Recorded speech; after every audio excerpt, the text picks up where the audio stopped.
After transmission and subtransmission, let's discuss electric power distribution. This is the final stage in the delivery of electric power. It carries electricity from the transmission system to individual consumers.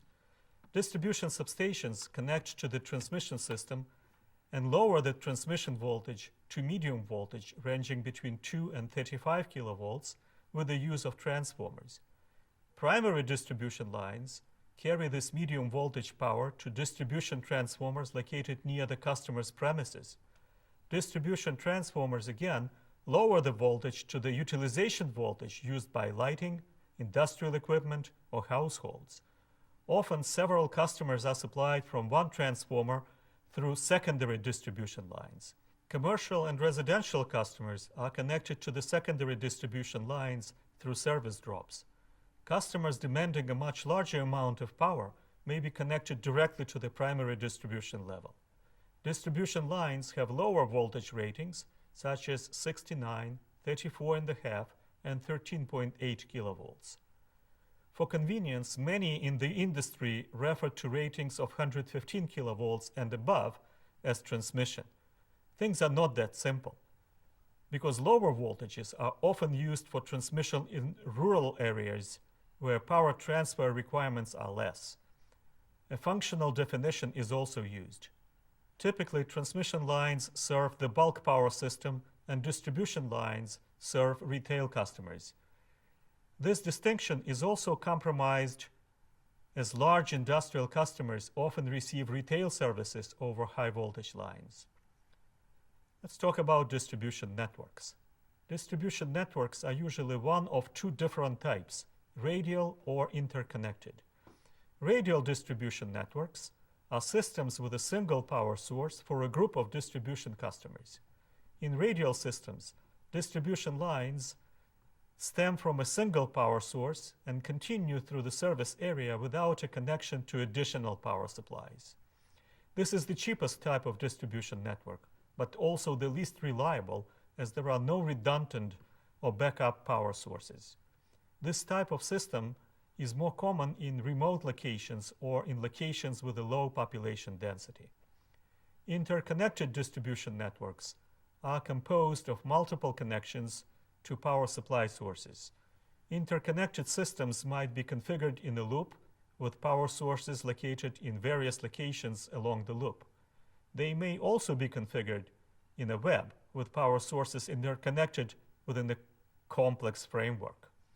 Interconnected systems are more expensive than radial systems, but they offer a much higher level of reliability due to the redundancy of power sources. The transition from transmission to distribution happens in the power substation. As we discussed before, substations are fenced-in areas that contain switches, transformers, and other specialized electrical equipment that convert electric power from the transmission system to a distribution voltage level. Distribution substations are where distribution circuits ordinate, are monitored, and are adjusted. Distribution substations have the following functions. Circuit breakers and switches enable the substation to be disconnected from the transmission grid or for distribution lines to be disconnected. Transformers step down transmission voltages, 34.5 kilovolts or more, down to primary distribution voltages. These are medium voltage circuits, usually 600 to 34,500 volts. From the transformer, power goes to the bus bar that can split the distribution power off in multiple directions. The bus distributes power to distribution lines, which fan out to customers. Urban distribution is mainly underground, sometimes in common utility ducts. Rural distribution is mostly above ground, with utility poles, and suburban distribution is a mix. Closer to the customer, a distribution transformer steps the primary distribution power down to a low voltage secondary circuit, usually 120 to 140 volts in the US for residential customers. The power comes to the customer via a service drop and electricity meter. The final circuit in an urban system may be less than 50 feet, but may be over 300 feet for a rural customer. The electricity that comes to homes and businesses must be metered. Once the electricity reaches its final destination, it runs through a meter for billing purposes.